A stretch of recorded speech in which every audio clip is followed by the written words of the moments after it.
Y ahora vamos a ver los trastornos mentales, neurológicos y del consumo de sustancias y del abuso de sustancias.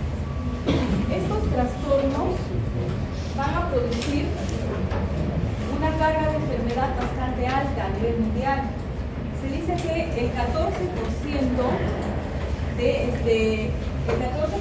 de la carga de enfermedad es producida por estos trastornos. Entonces eso sería los años de vida perdidos, los años de vida saludables perdidos, ¿ya? Entonces nosotros tenemos que conocer estas patologías y saber tratarlas de forma oportuna y sobre todo tempranamente. ¿Por qué? Porque estos trastornos pueden producir mucha carga de enfermedad y la persona no puede desarrollarse de una forma adecuada, ¿ya? Entonces, y como dice acá, pierden muchos años de vida saludable. Además son considerados que más del tercio del total de años vividos van a producir discapacidad. Entonces por ello esta es la importancia de nosotros conocerlo. Y un quinto de los años de vida son ajustados en discapacidad en la región de las Américas. También a su vez el uso del consumo de alcohol también es alto. Ya el uso del consumo de alcohol más o menos en la región de las Américas ocupa un 8.2%. Un 8.2% que luego esto va a generar bastantes trastornos. Y lo más resaltante de esto es que del 75 al 90% de estas personas no recibe tratamiento. Entonces, ¿cómo creen ustedes que puedan estar estas personas si tienen una carga de enfermedad? Son posibles de tener una discapacidad, pierden años de vida saludable y a la vez no tienen tratamiento. ¿Cómo creerían que nosotros podríamos enfrentar estas cosas como ustedes, como desde el punto de vista de salud?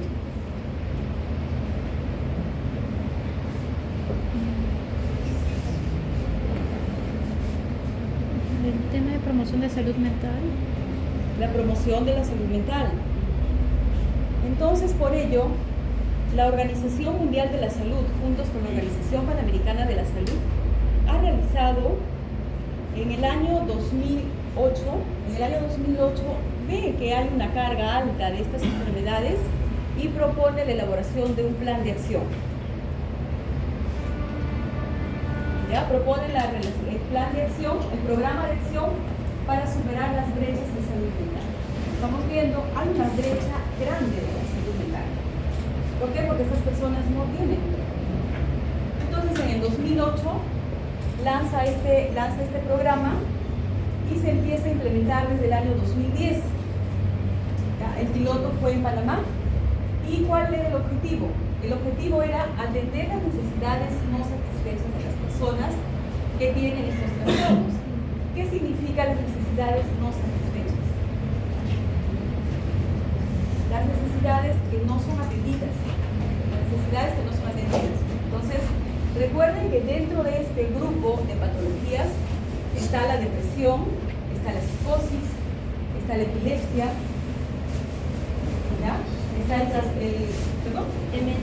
la demencia también, está la demencia, el consumo, el abuso de sustancias, adelante, el abuso de sustancias tales sea de alcohol o también el abuso de drogas, ¿no? De drogas ilícitas. Entonces, por ello, nosotros, el plan, ¿con qué objetivo nace?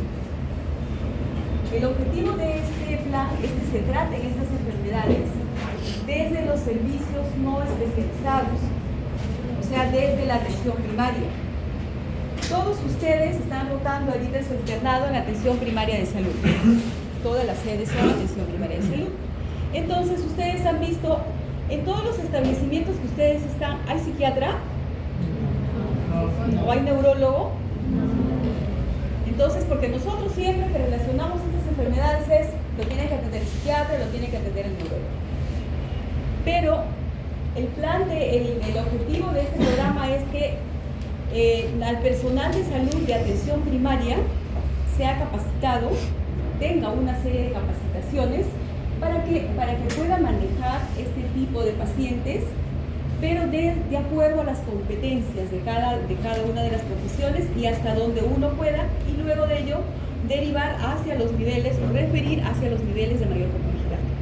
Para una consulta, justamente al menos en Perú, ese aspecto de promoción, prevención y tratado no le competiría a los centros de servicio de salud mental comunitario, que son justamente a eso voy. Entonces, imagínense, esto es 2008, 2010 y ¿con qué enfoque? Como decíamos, ¿no? Con enfoque de promoción, prevención, la participación social. Ustedes han visto que en los establecimientos de salud de primer nivel nosotros trabajamos mucho con los agentes comunitarios.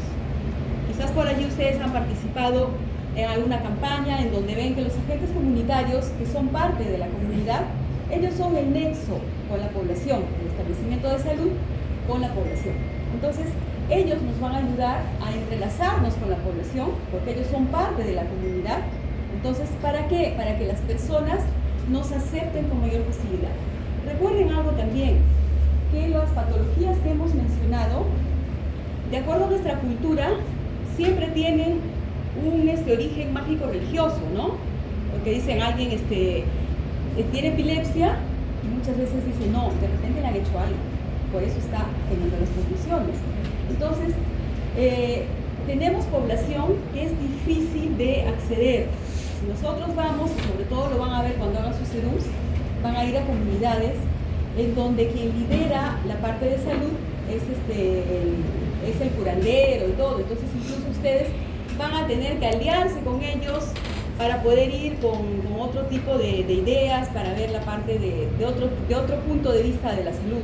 Entonces, por allí también hay una participación social y también acá lo que nos pide es que haya una organización de los servicios de salud. Que los servicios de salud se organicen de tal manera para que las personas se recuperen y no solamente se recuperen, sino que también la recuperación que ellos tengan también sea en su entorno. Obviamente acá, si yo tengo un paciente que está en psicosis, que está en una crisis, no voy a pretender tenerlo en el primer nivel, ni tampoco voy a tenerlo en la comunidad, ¿no? Entonces todo es de acuerdo a la patología que presenta.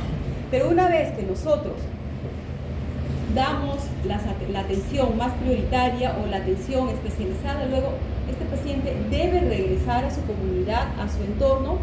¿Para qué? Para seguir haciendo su vida de lo más normal, ¿no? O por lo menos tratar de retomar sus actividades, no de la mejor manera al 100%, pero por lo menos siendo un paciente independiente. Entonces, este plan buscaba eso. Entonces, lo que nos habla acá entonces es de un proceso de desinstitucionalización. Recuerden que muchos pacientes que tienen demencia, muchas veces, o depresión, o tienen una esquizofrenia, muchas veces sus pacientes son internados. Recuerden cómo era antes. Teníamos hospitales que tenían muchos pacientes hospitalizados. Entonces ellos, la idea de nuestro nuevo plan es, de acuerdo a la complejidad de la patología, que el paciente se sienta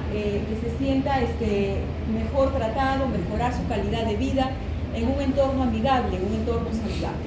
¿Ya? Entonces, y acá, como les vuelvo a repetir, es una atención orientada a la recuperación. Acá lo que se hace es empoderar a las personas para que gestionen sus propias vidas. Eso es lo que se quiere. Una persona puede tener una enfermedad mental o puede tener una enfermedad de origen psiquiátrico, pero también debemos ver que esa persona empodere su vida. ¿Por qué? Porque a las finales tiene que ser una persona útil para la sociedad. Entonces, y lo que les decía, a las finales lo que quiere es que la persona logre encontrar esperanza, desarrolle su autoestima, desarrolle resiliencia y establezca relaciones saludables, sobre todo para recuperar la independencia y vivan una vida que tenga una significancia plena para ellos, ¿no? Esta es la hoja de ruta de este plan que se realizó, en donde hay una etapa de la preparación, en donde en la preparación, ¿qué es lo que se va a ver? Para la preparación nosotros vamos a tener que, a este personal de salud que va a participar en la reinserción de los pacientes en el tratamiento, este personal tiene que estar capacitado. Luego planificar planificar cómo se van a desarrollar estas tareas y posteriormente la provisión de servicios. Y es allí en la provisión de servicios donde lo que me dice su compañero establece. Al establecer que la salud mental no solamente va a ser tan lejana y se va a tratar en instituciones especializadas, entonces es allí donde aparece ya la creación de los centros de salud comunitarios de salud mental. Ustedes han visto que en cada distrito hay 2 o 3 centros de salud comunitarios de salud mental, en donde los pacientes que tienen ciertas patologías son tratados. Entonces, para ello, también posteriormente ya en la parte de depresión que vamos a hablar, vamos a ver, hay un flujograma. Entonces, ya va a haber un flujograma en el que el paciente que pueda ser manejado en el primer nivel debe ser atendido no solamente en un establecimiento 1.3 o 1.4, sino en un centro de salud comunitario de salud mental. Entonces, allí van a hacer la contención. En este centro de salud comunitario de salud mental ya tenemos psiquiatras, tenemos médicos de familia, tenemos psicólogos que tienen especialidad en violencia, hay terapistas de lenguaje, hay terapistas ocupacionales, trabajadoras sociales, en donde le van a dar todo el soporte a los pacientes y van a llevar su tratamiento. Hace unos 5 o 6 años no teníamos los centros de salud comunitaria de salud mental. Entonces, por ello, un paciente que tenía este tipo de diagnósticos, teníamos que derivarlo, por ejemplo, acá en la parte norte, todo lo derivábamos al Hospital Noguchi. Y el Hospital Noguchi se realizaba una concentración de pacientes en donde no se podía dar la atención a todos los pacientes. Entonces, por ello, ya a nivel de los distritos, sobre todo en Lima Norte, tenemos de 2 a 3 centros de salud comunitarios de salud mental. Entonces, toda esta historia nace así, con la intención de acercar la salud a la población y que estas patologías que nosotros quizás lo vamos a ver, muchas veces las vemos en el pregrado y de ahí no vamos a ser psiquiatras, no vamos a ser neurólogos, solamente lo vamos a ver en el CERUMS, y cuando estemos en el CERUMS lo más probable es que le damos, no lo vamos a tratar adecuadamente y lo vamos a derivar. No, viene un paciente por una depresión, entonces ¿qué hago? Lo derivo al psiquiatra. No, entonces nosotros tenemos que tener las competencias para poder tratar mínimamente una depresión. Entonces, para ello vamos a hacer un recordaris de lo que es la depresión. Ustedes están llevando psiquiatría, entonces lo que les voy a hablar ahorita ya es solamente recordarles, porque ustedes incluso creo que ya tocaron este tema, ya han dado examen, entonces es algo sencillo. Entonces, vamos a hablar un poquito de lo que son las cifras. Hasta acá no sé si está claro o de repente alguien necesita alguna aclaración, no sé si ha sido claro sobre todo sobre este programa de acción que tiene la Organización Mundial de la Salud.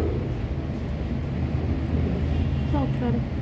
Yo les envié el plan de la segunda versión que salió el 2015, ya, pero esto para que sepan ustedes, esto viene desde el 2008 ante el incremento de las cifras de los trastornos mentales.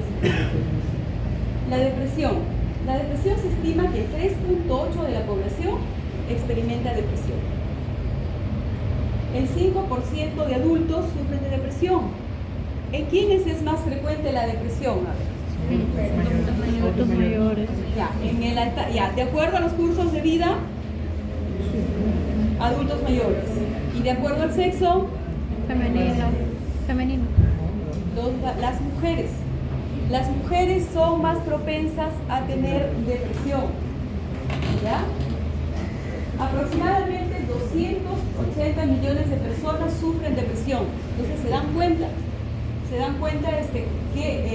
cómo estamos, y sobre todo después de la pandemia se ha visto que el número de casos de depresión ha incrementado considerablemente, ¿ya? Acá dice, no, 50% es más frecuente en las mujeres. Entonces, recuerden, siempre en las mujeres. En todo el mundo, más del 10% de las embarazadas y las puérperas también van a tener un cuadro depresivo. Quizás ustedes que ya votaron por ginecología también han visto que existe la depresión puerperal. Entonces, las mujeres, ¿por qué? Porque hay una alteración, ¿no?, a nivel hormonal. Cada año se suicidan 700.000 personas. ¿Ya? Eso es algo importante. Y también el suicidio suicidio es la cuarta causa de muerte del grupo etario entre los 15 y 29 años.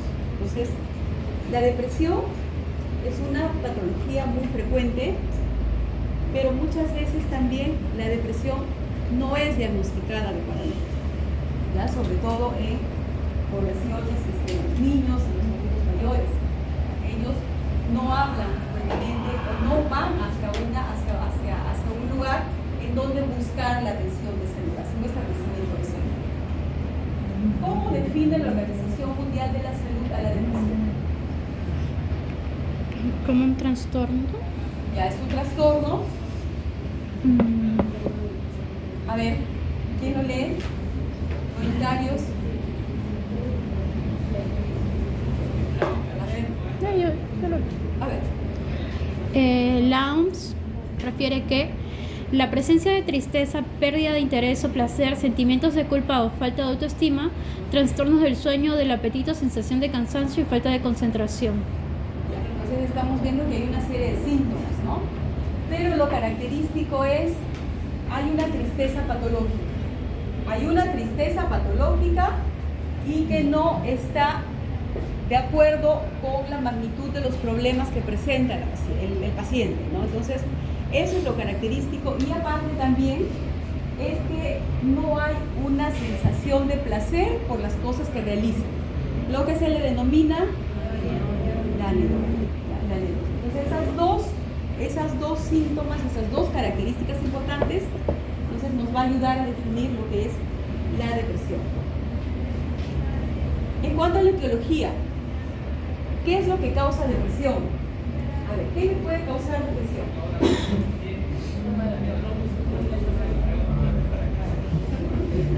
¿Cómo? ¿Qué te puede causar depresión? Los exámenes.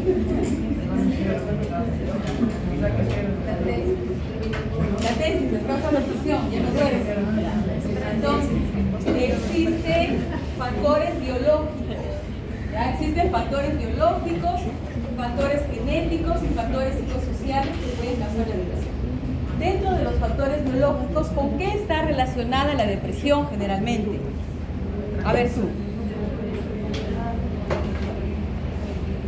Ahí está. Dentro de los factores biológicos, ¿a quiénes tendremos? Hay 3 neurotransmisores. ¿Ya? La principal, ¿cuál es?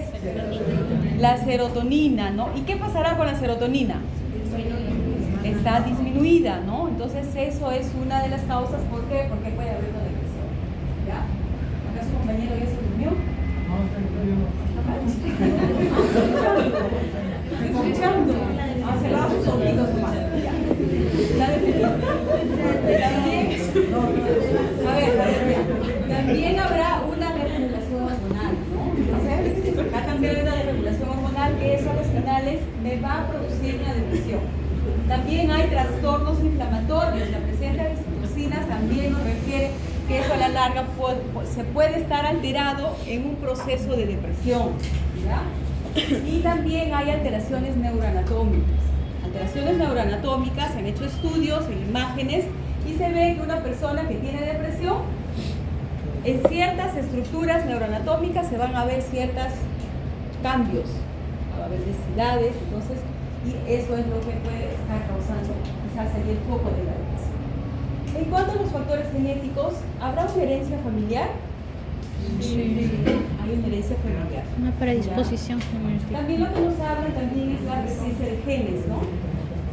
Presencia de ciertos genes que pueden estar alterados y pueden producir depresión. Por ejemplo, el gen COM, que afecta el volumen del hipocampo, entonces sí, eso ya se ha estudiado. El gen FKBP5, que afecta el eje hipotálamo adrenal, que se relaciona con las hormonas LH y el cortisol, ¿no? Entonces, y también la otra teoría es los factores psicosociales, las situaciones vitales de estrés a la que uno está sometido, que puede a la larga producir una depresión. Entonces acá ustedes ya saben que hay estudios en donde, por ejemplo, hay un estudio en que se evalúa a las mujeres que fueron sometidas a maltrato físico desde muy temprana edad Entonces, a la larga van a desarrollar una depresión.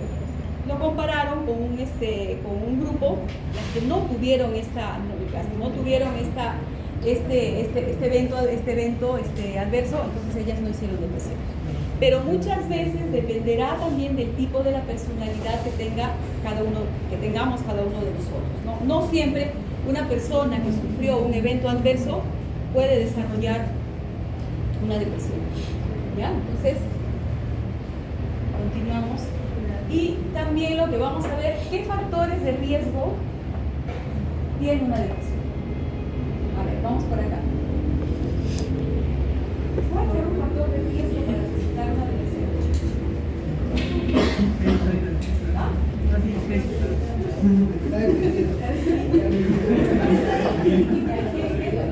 ¿Qué factor de riesgo?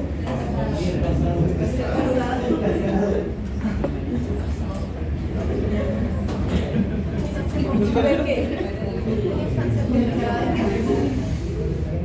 Puede ser una infancia complicada, pero otro factor de riesgo más. Doctora, la enfermedad médica concomitante. A ver, espera, estamos con Keita, espera tu Aquí está, ahí está para que lo vean. Pero sí, antecedentes. Claro, o sea, las personas, a ver, hijo tú.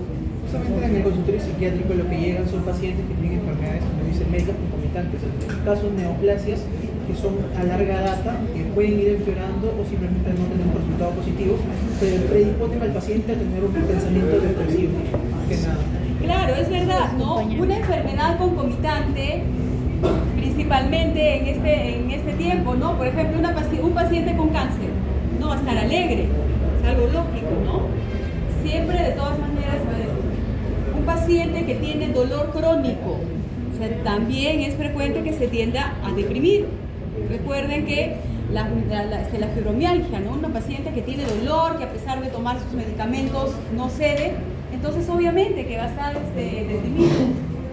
El uso de glucocorticoides también, ¿no? Y también será verdad que algunas enfermedades de origen psiquiátrico, de etiología psiquiátrica, también pueden cursar con depresión. Sí. ¿Cuáles? La bipolaridad, Trastornos de el trastorno personalidad. limítrofe, la ansiedad también. ¿Ya? ¿Qué otra cosa más? Ya, la bipolaridad, ya dijimos. La psicosis. Trastornos de la personalidad, pero ¿de qué tipo? Limítrofe. Las limítrofes, recuerden que las personalidades tipo limítrofe, ellos tienden a hacer su personalidad es así.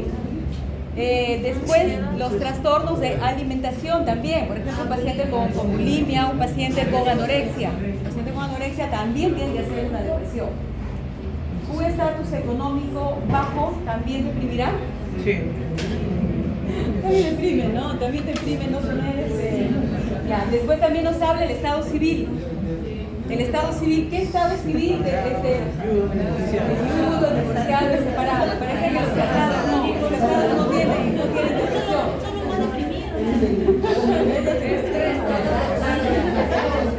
Un paciente fumador o fumador también, ¿ya? Antecedentes de enfermedad mental y conflictos con los cuidadores, eso también, ya por eso es que hablamos de la infancia. Recuerden qué importante es la infancia en cada una de las personas. Entonces, más o menos, como ya íbamos hablando, la patología psiquiátrica, por lo general, hasta un 69-75% se va a asociar a depresión, ya, las que ya mencionamos. Y otras enfermedades, también hay enfermedades neurológicas que se van a acompañar de depresión. Por ejemplo, ¿cuáles? La enfermedad del Parkinson, Alzheimer, enfermedades infecciosas, tal es el caso del VIH, también se puede asociar a una depresión. Las enfermedades endocrinas, es algo muy importante, que siempre a los grupos con los que rotamos les decimos. Hay pacientes que tienen un hipotiroidismo y ellos pueden venir con sintomatología depresiva. Entonces, recuerden, no solamente siempre en un paciente que tiene depresión, tenemos que descartar primero lo orgánico, lo patológico, frente a una enfermedad concomitante. Una enfermedad concomitante y luego de ello ya nosotros podemos definir si tiene una depresión o no. Los síntomas, lo que habíamos mencionado. Acá les he puesto toda esta letra para que ustedes lo lean, pero no lo vamos a repetir todo ahorita. Entonces, pero sí, dos cosas básicas, ¿cuáles eran? La tristeza patológica y otra cosa más, la anedonia. Entonces, por eso acá dice humor depresivo o afecto depresivo. La anedonia, otra cosa muy frecuente, la disminución de la energía. El paciente que está deprimido, por lo general está con disminución de la energía, a excepción de los niños o los jóvenes que pueden estar bastante irritables, ¿ya? Bastante agresivos. Ahí sí vamos a ver este cambio. Alteración del pensamiento. ¿Cómo será el pensamiento en un paciente que tiene una depresión? Pesimista, un pensamiento negativo, ¿no? Negativismo, dificultades para la concentración. Ya, entonces, así como sus compañeros atrás están todos, no sé en qué cosa andan, entonces hay dificultades para la concentración. Entonces, también acá vamos a tener al paciente, va a estar totalmente desconcentrado. Puede haber una agitación o un enlentecimiento también. Entonces, sobre todo los vamos a ver en los adultos mayores. Ustedes no sé si han visto un paciente adulto mayor que tiene una depresión. ¿Cómo es? Decaído, bajo, ¿ya? Renegón a veces. A veces también, pero por lo general es un paciente que está decaído totalmente. Hay alteraciones somáticas, recuerden, ustedes ahora que están haciendo psiquiatría, ¿qué les dicen? El paciente ya está somatizando. ¿Y qué significa que está somatizando? Algo físico, ¿no? Entonces, ¿qué van a tener esos pacientes? Dolor de cabeza, dolor de estómago, le va a doler todo el cuerpo. Recuerden, a veces vienen pacientes que les duele todo. Y uno les va conversando y poco a poco va saliendo el diagnóstico que ellos tienen, ¿no? El paciente deprimido, ¿cómo duerme? ¿Cómo está el sueño en ellos? Exacto, son los dos extremos, o bien duerme mucho o de lo contrario no duerme. Ya, ese es un paciente que está así. ¿Cómo estará el apetito? Disminuido o también aumentado, ¿no? Entonces, algo muy importante y que nos llama la atención es la ideación suicida. Por la mente se le pasa las ideas suicidas, ¿ya? Las ideas suicidas, que es diferente a la conducta suicida.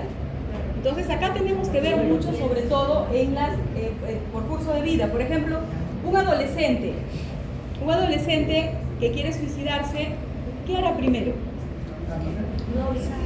Avisar. El adolescente, si es posible, lo publica y te dice me voy a suicidar.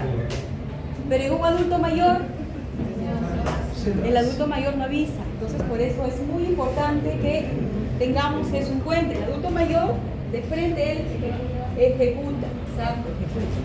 ¿Ya? Entonces, ¿cómo haremos el diagnóstico en un paciente que tiene depresión? La historia clínica es básica, sobre todo la entrevista. Ya, esa es una de las preguntas, creo que ha venido en el pretest. La entrevista. Tenemos que conversar con el paciente, no solo conversar. En la entrevista solamente conversamos con el paciente, sino también vamos observamos la forma de comportarse, desde la forma como se siente el paciente, desde la actitud que pone. ¿Qué pasará? Llega un paciente y se pone así, su misma expresión. Entonces uno tiene que ver, por eso el médico es bastante observador. Entonces uno tiene que estar viendo, incluso desde la forma de su vestimenta. ¿Cómo estará un paciente deprimido? A ver, desarreglado, con la barba grande, ¿no? Entonces vienen los pelucones, ahí está. A veces hasta descuida su higiene, su apariencia física, ¿no? Entonces pierde mucho interés por ellos mismos, Entonces, la entrevista entonces es muy importante y luego de esta entrevista nosotros debemos hacer la entrevista con el examen clínico y luego hacemos, ¿qué se llama? Los test o los tamizajes. Entonces, vamos a poder realizar esos test o los tamizajes. ¿Y qué tipos de test conocen? Ustedes que ya han notado, aunque en psiquiatría ustedes se han dado cuenta, psiquiatría es viene el paciente y medicamentos, ¿no? Medicamentos, todo medicamos. Entonces, pero también están rotando por eso ustedes en atención primaria. ¿Ya? Entonces, ¿qué tipo de test conocen para la depresión?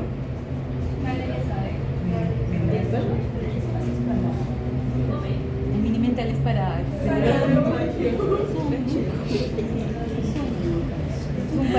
depresión, para ansiedad y depresión, el test de Goldberg, entonces acá vamos a ver dos cuestionarios. El cuestionario de salud del paciente, hay dos tipos de cuestionarios de salud del paciente. Hay uno que es abreviado, que tiene solamente 2 ítems, y hay otro que tiene 9. Y eso es para el paciente adulto. Y para la población geriátrica, la escala de depresión geriátrica con sus distintas versiones, ¿ya? De 5 preguntas, 15 preguntas, y de la de 30 ítems, ¿ya? Entonces, una vez que nosotros hemos hecho la entrevista, hemos hecho un tamizaje, nosotros vamos a clasificar o determinar el diagnóstico con los criterios del DMS-5, ¿no? Entonces, y en el DMS-5 vamos, igual como les decía, las dos características. Acá solamente acá lo que interesamos es las dos características. El estado de ánimo deprimido y por cuánto tiempo debe estar este paciente, de acuerdo a la definición de depresión. ¿Cuánto tiempo debe tener los síntomas del paciente? 2 semanas.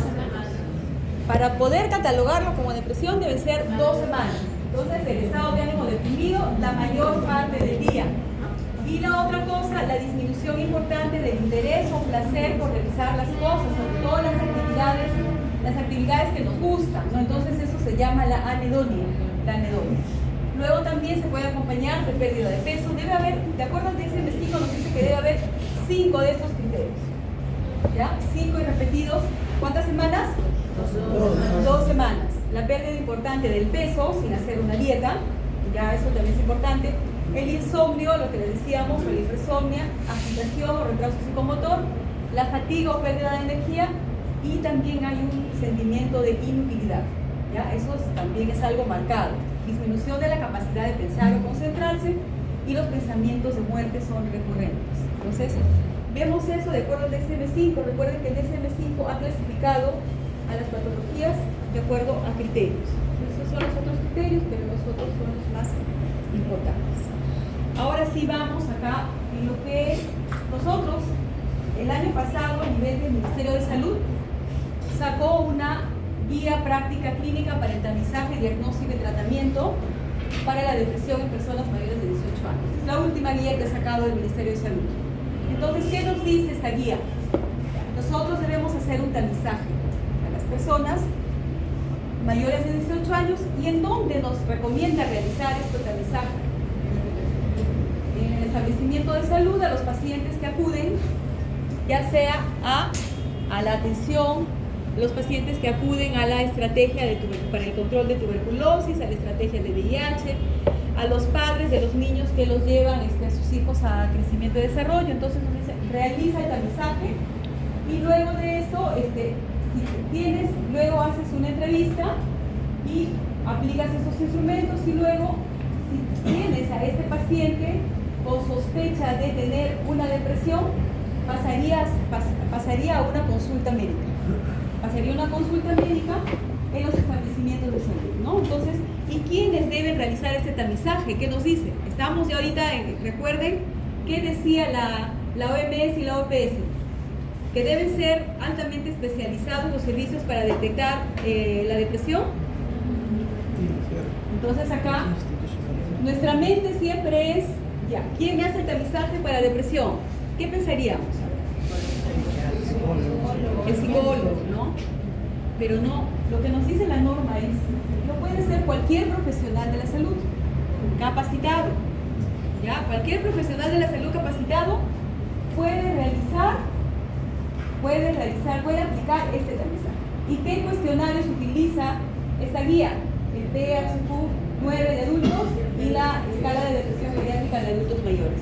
¿Ya? Entonces, la de 15 preguntas, la de 15 items. Entonces, acá les presento el PHQ-2, ya son 2 preguntas. Esto puede ser abreviado, que se puede realizar, y luego, si te sale positiva este test, nosotros poder aplicar ya los otros test, ¿no? Entonces son dos simples preguntas. Miren lo que pregunta. Tener poco interés o disfrutar poco haciendo las cosas. ¿Qué estamos buscando allí? Anedonia. Y lo otro es sentirse desanimado, deprimidos o sin esperanza. Entonces son justamente las dos síntomas, ¿no? Los dos síntomas cardinales para la depresión.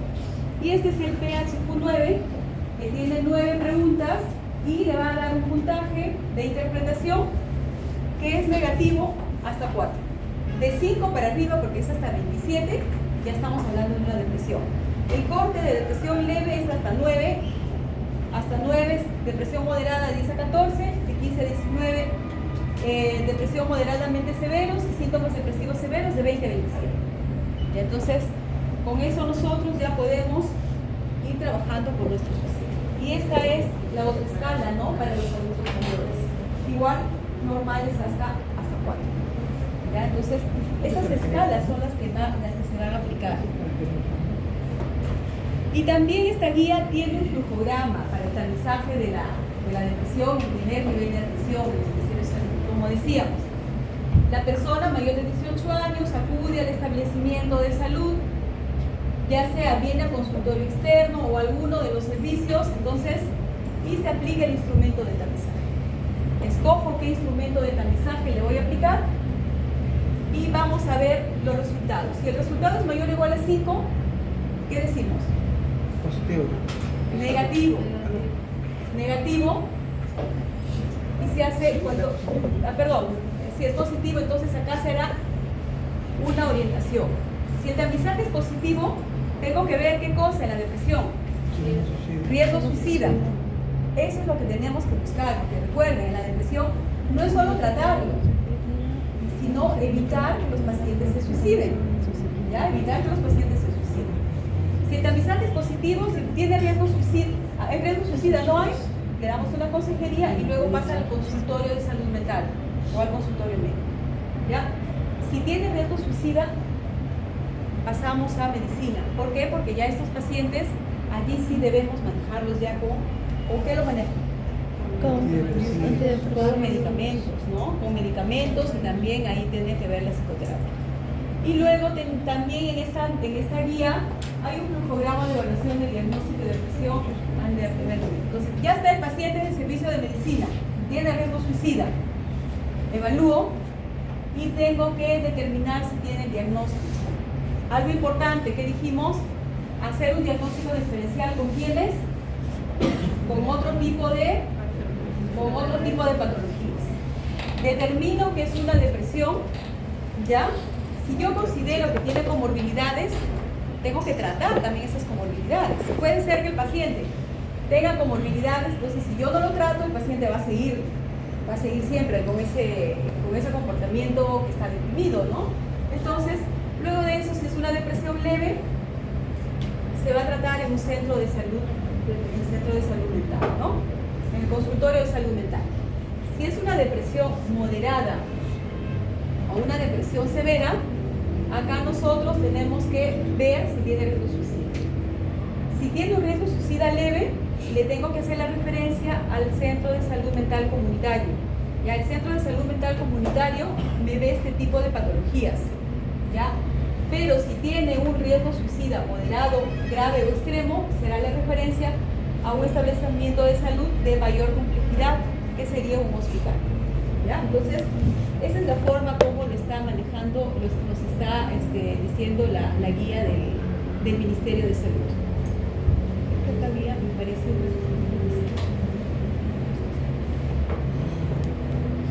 ¿Y cuál es el tratamiento? Para una depresión leve, psicoterapia podría ser. Aunque me mencionaron que una vez se identifica que hay la existencia de depresión, deberíamos sí o sí administrar un tipo de fármaco acompañado de la psicoterapia. De acuerdo a la literatura que se ha revisado, entonces hay indicaciones, por ejemplo, para la depresión leve. Primero, ¿cuál es el objetivo del tratamiento?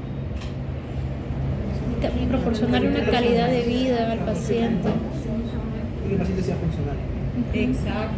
Que el paciente restaure su funcionalidad y que revierta los síntomas. Si es una depresión leve, lo que nos indica es, el paciente puede estar en psicoterapia y lo vamos a ir observando. Para ello, aplicamos nuestros mensajes y podemos catalogarlo. Y también en nuestra entrevista clínica, nosotros nos vamos a dar cuenta.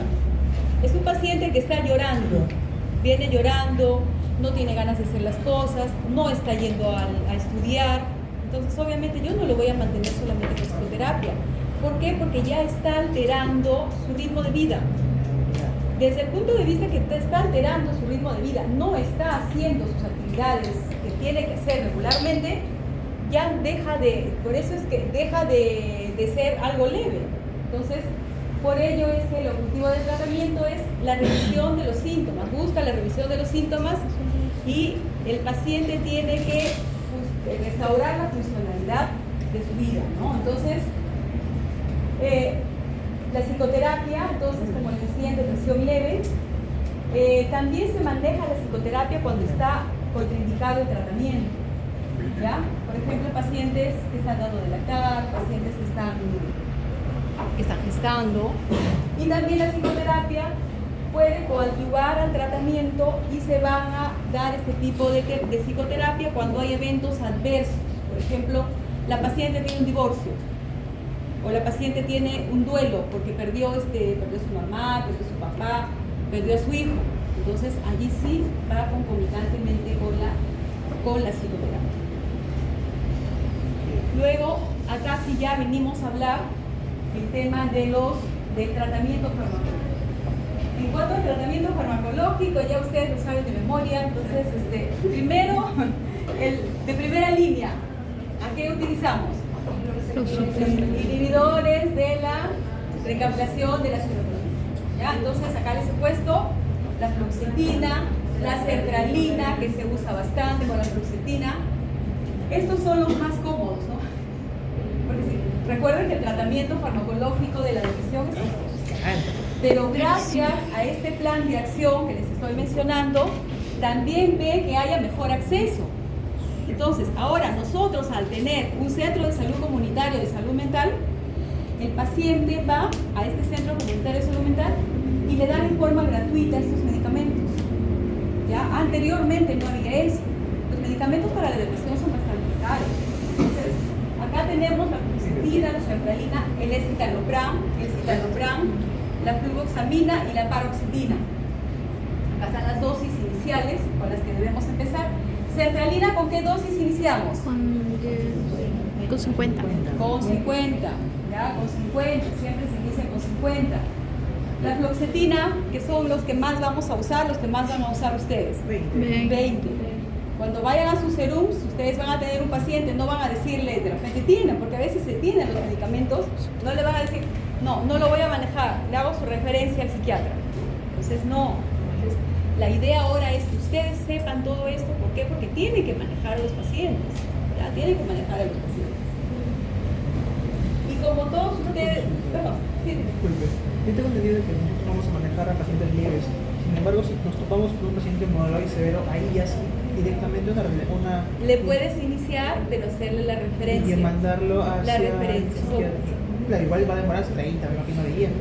Demora, pero tú ya vas iniciando un tratamiento. La idea, recuerden, pongámonos siempre en el lugar de un paciente.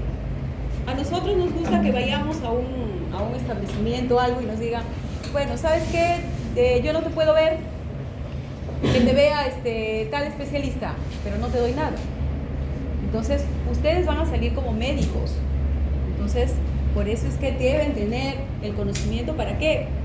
Porque nosotros debemos saber tratar al paciente de acuerdo al nivel de atención en el que estamos trabajando. Primer nivel de atención, manejo hasta acá, obviamente. Yo no puedo manejar más cosas, pero eso no quiere decir que yo al paciente lo voy a dejar sin tratamiento. No, le tengo que dar un tratamiento, le tengo que dar una solución.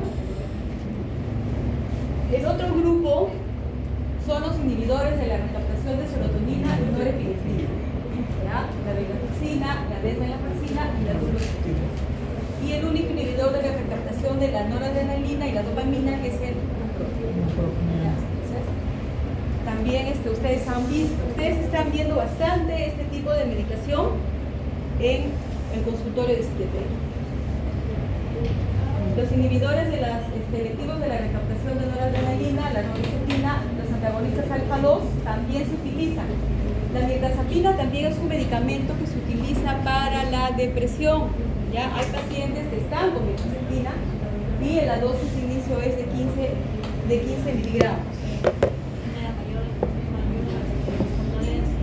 Los moduladores de la serotonina también se usan, estos ya son los últimos. Y recuerden al primer grupo de antidepresivos, ¿cuáles eran? Inhibidores de la serotonina, de la monoaminoxidasa, ¿no? Que por lo general ya no se están usando. ¿Por qué? Por sus efectos adversos que tienen, por sus efectos adversos. Y existe otro grupo de antidepresivos que tampoco ya se están usando mucho, que más bien lo utilizamos nosotros para tratamiento de dolor, ¿no? ¿Cuáles son estos? Los antidepresivos tricíclicos. ¿Por qué no se usan mucho esos antidepresivos tricíclicos? Por los efectos adversos. Efectos adversos, ¿cuál es uno de los principales? Hipotensión El ortostática. sueño, ¿no? Mucho sueño, produce sueño y también tiene un efecto anticolinérgico, produce bastante sequedad de boca, produce bastante efecto de hipotensión ortostática. ¿Ya? Entonces, estos son los que ya, aparte, hay alteraciones en el intervalo de corregido, ¿no? En el electrocardiograma. Es importante que conozcan esto de la prolongación del QT. ¿Por qué? Porque casi todos los antidepresivos van a producir este efecto. Entonces, cuando un paciente le voy a hacer un electrocardiograma, yo tengo que hacer una buena anamnesis. Debo saber qué medicamento estás tomando para nosotros no sorprendernos, ¿no? Entonces, esto es muy importante. Entonces, aparte del tratamiento de la psicoterapia y del tratamiento farmacológico, existen medidas complementarias. Medidas complementarias para tratar la depresión. ¿Cuáles serán? La actividad física, mejorar los estilos de vida, ¿ya? Disminuir el consumo de cigarro, del alcohol. Si un paciente está en sobrepeso u obesidad, ¿qué le recomendaremos? Que baje de peso, ¿no? Que baje de peso. ¿El sueño será importante o no? Recomendarle a mi paciente que tiene depresión. ¿Cuántas horas debe dormir? 8. De 7 a 9 horas. Imagínense qué envidia. ¿Nosotros cuántas horas dormimos? 2. ¿Qué es dormir? Adecuado manejo del estrés. El paciente tiene que aprender a manejar su estrés. Es un poco difícil, pero... Y la otra cosa, siempre decirles que deben tener una actitud positiva ante la vida, ¿no? Eso es importante. Y acá esto, el riesgo de suicidio. Antes de terminar esta parte de la depresión, el riesgo de suicidio. El riesgo de suicidio se puede clasificar en leve, moderado, grave y extremo. Para ello, en la guía que les mencioné del Ministerio de Salud, nos menciona que nosotros debemos tener esta pauta de las preguntas. Diremos que es un riesgo de suicidio leve cuando hay ideas suicidas. No hay intención o evidencia expresa y la persona es capaz de rectificar su conducta. Entonces, si solamente hay ideas suicidas, es un riesgo leve. Pero ahora, si nosotros encontramos que existen planes de ideación suicida, la persona ya pensó, ¿no? Hay desprendimiento de pertenencias muy valoradas para la persona con depresión. Puede haber más de un factor de riesgo, si algo claro, entonces ya nosotros diremos que es moderado, ¿ya? Grave cuando ya hay una preparación concreta de hacerse daño. Entonces ya el paciente pensó cómo tiene que hacer, ya por ejemplo, él ha pensado tomar medicamentos, entonces ya compró los medicamentos, entonces dices, ya este paciente sí puede suicidarse, grave. Y también acá vamos a ver que ya hubieron intentos de autoeliminación. Ya hubieron intentos de autoeliminación, entonces esto nos está diciendo que es un riesgo grave. Y un riesgo extremo, varios intentos, ¿no?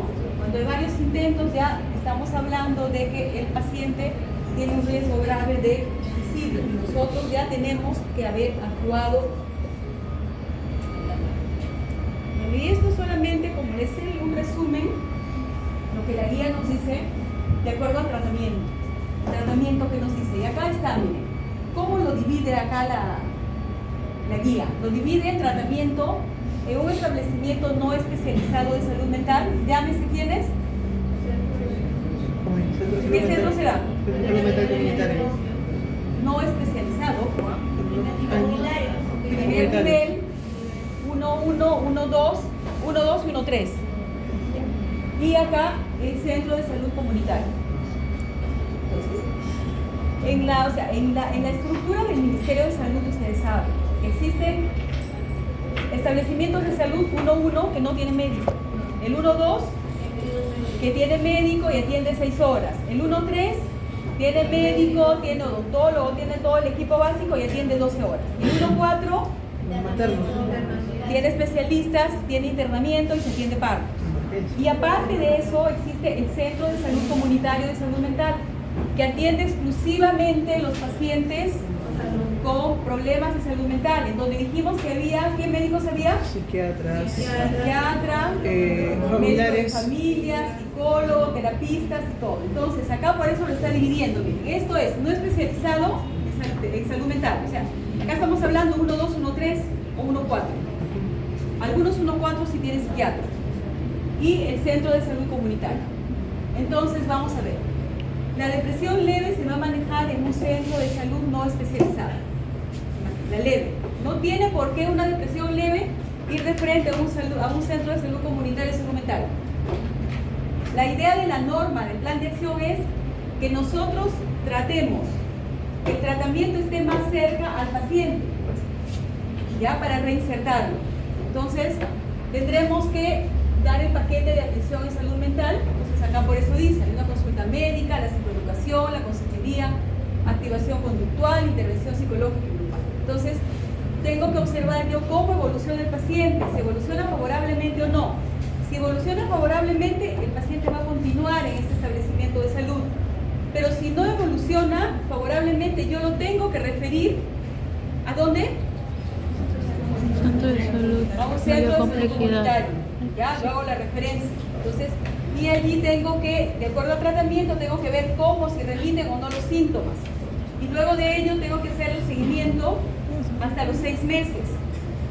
Si en el seguimiento de los 6 meses el paciente persiste asintomático, entonces yo estoy viendo para darle su alta.